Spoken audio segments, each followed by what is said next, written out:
सोडवणार आहोत session 35.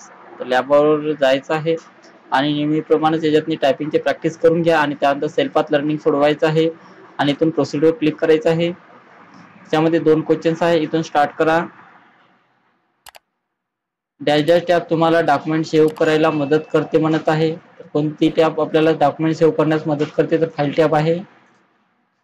Next, table create करण्याकरिता मार्जिन मधील पुढीलपैकी कोणता ऑप्शन वापरता येईल म्हणत आहे. टेबल क्रिएट करण्याकरिता आपल्याला मर्ज अक्रॉस हा ऑप्शन वापरावा लागेल. त्यानंतर येस करायचं आहे. गो टू होमवर क्लिक करा आणि नंतर आपल्याला नॉलेज चेकचे क्वेश्चन सोडवायचे आहे तर नॉलेज चेकवर क्लिक करा आणि तो स्टार्ट करायचा आहे.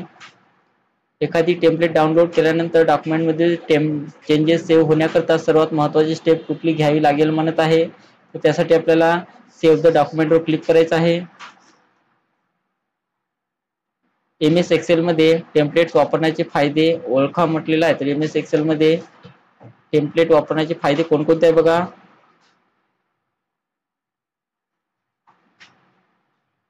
तर त्याचे फायदे आहे बघा. पहिला आहे, त्यानंतर दुसरा आहे आणि त्यानंतर चौथा आहे. तिसरा नाही आहे. त्यानंतर सेव्ह करा.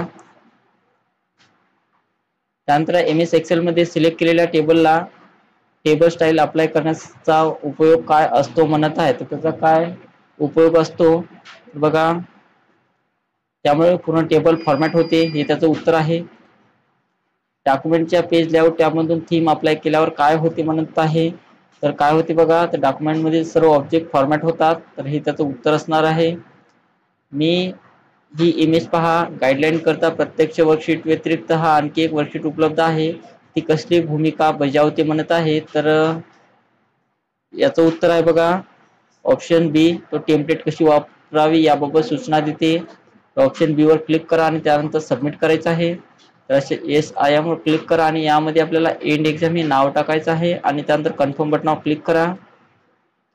अशा प्रकारे आपल्याला सर्व झालेलं आहे आणि त्यानंतर गाइडेड डू इट युअरसेल्फ आपल्याला सोडवायचं आहे. त्यावर क्लिक करा आणि इथून प्रोसिडवर क्लिक करा किंवा स्टार्ट एक्झामवर क्लिक करायचं आहे आणि ते नेक्स्ट बटनावर क्लिक करा.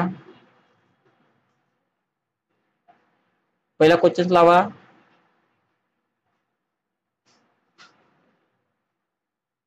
दाखवण्यात आलेल्या शीटमध्ये तुमच्या कंपनीचा लोगो, तुमच्या कॉम्प्युटरवरील कोणतीही पिक्चर A2 सेलमध्ये इन्सर्ट करण्यासाठी इन्सर्ट टॅब इलस्ट्रेशन ग्रुप याचा वापर करा म्हणत आहेत. तर बघा आपल्याला कोणताही फोटो घ्यायचा आहे. कुठलाही फोटो घ्यायचा आहे. फोटो नसेल तरी मी सांगतो कशा प्रकारे क्रिएट करायचा आहे. तर कोणताही घ्यायचा आहे. A2 मध्ये घ्यायचा आहे. तर A2 मध्ये क्लिक करा. इन्सर्ट टॅब मध्ये जायचं आहे. इलस्ट्रेशन ग्रुप मध्ये जा. पिक्चर मध्ये जायचं आहे. त्याच्यातून कोणताही एक पिक्चर घ्या आणि त्यानंतर इन्सर्ट करायचं आहे आणि नंतर आपलं उत्तर सबमिट करा. पुढचा क्वेश्चन.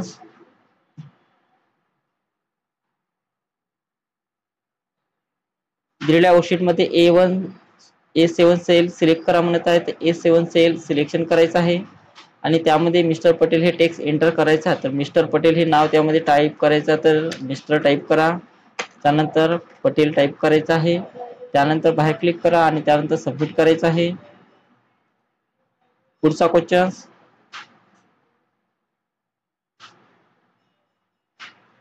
दाखवण्यात आलेल्या वर्कशीटमध्ये टेबलच्या खाली 3 रोज इन्सर्ट करण्यासाठी या पद्धतीचा वापर करा म्हणत आहे. तर टेबलच्या खाली 3 रोज आपल्याला इन्सर्ट करायचा आहे. तर पहिले पाहून घ्या टेबल कुठं आहे. तर बघा या ठिकाणी दिलेला आहे. तर याच्या खाली आपल्याला 3 ओळी इन्सर्ट करायच्या आहे रो.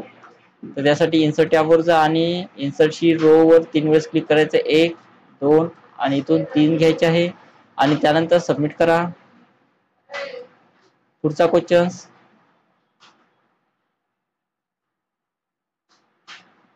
दिलेल्या टेम्पलेटमध्ये B6 सेल सिलेक्ट करा म्हणत आहे. तर B6 सेलला सिलेक्शन करायचं आहे. तर B6 ला सिलेक्शन करा. त्यानंतर त्याला एक्सप्लेनेटरी सेल स्टाईल अप्लाय करण्यासाठी या पद्धतीचा वापर करा म्हणत आहे. तर सेल स्टाईल मध्ये जा आणि ज्यातलं एक्सप्लेनेटरी घ्यायचं आहे या ठिकाणी इथून घ्या आणि त्यानंतर सबमिट करायचं आहे.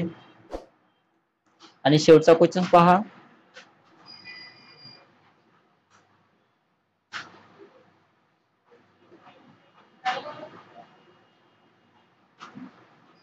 पूर्ण टेबलला सिलेक्शन करून घ्या आणि इथून मिडल अलाइनमेंट द्यायची आहे.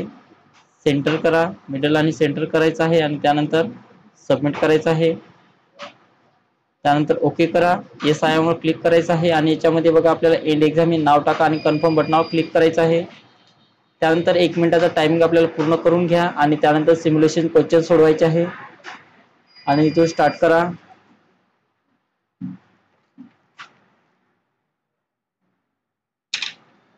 त्यानंतर नेक्स्ट करायचं आहे.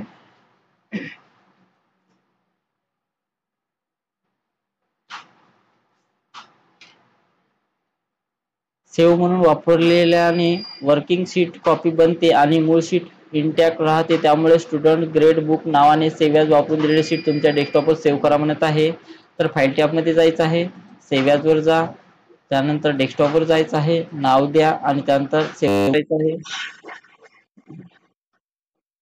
सेव्ह करायचं. पुढचा question, text that inform provide fact. Text that inform provide fact about some topic that the writer believe in important and necessary for the reader to understand. So enter the next SBJ school in the selected area of the given sheet म्हटलेलं आहे. आपल्याला ते नाव टाकायचं आहे, तर ते नाव तिथे click करा आणि त्यानंतर सबमिट करायचं आहे. येस आय एम वर क्लिक करा आणि त्याच्यामध्ये बघा एंड एक्झाम हे नाव टाका, कन्फर्म करायचं आहे, ओके करा आणि नंतर बघा आपल्याला सेशन कंप्लीशन टेस्ट सोडवायचं आहे, तर तिथे क्लिक करा आणि इथून स्टार्ट करायचं आहे. नेक्स्ट करा. त्याच्यातनी बघा 4 क्वेश्चन्स आहे. मॉनिटरवर प्रतिमा आकाराला आणणाऱ्या डॉट्स मालिकेला डॅटास असे म्हणतात म्हटलेलं आहे. तर त्याला काय म्हटले जाते? पिक्सल म्हटले जाते. डिस्प्लेची रुंदी आणि उंची यामध्ये असलेल्या प्रमाणबद्ध नात्याला डॅशडॅश म्हणत आहे, तर त्याला एस्पेक्ट रेशिओ म्हटले जाते. प्रत्येक 2 पिक्सल मधील अंतराला डॉट पिच म्हटले जाते. आउटपुट डिव्हाइसेस म्हणजे असे कोणतेही हार्डवेअर जे आउटपुट देण्यासाठी किंवा तयार करण्यासाठी वापरले जाते म्हणत आहे, तर बरोबर आहे. तर अशा प्रकारे आपलं सर्व सोडवणं झालेलं आहे. त्यामध्ये एंड एक्झाम हे नाव टाका आणि त्यानंतर कन्फर्म करायचं आहे, ओके करा. अशा प्रकारे बघा आपलं सेशन 35 पूर्ण झालेलं आहे.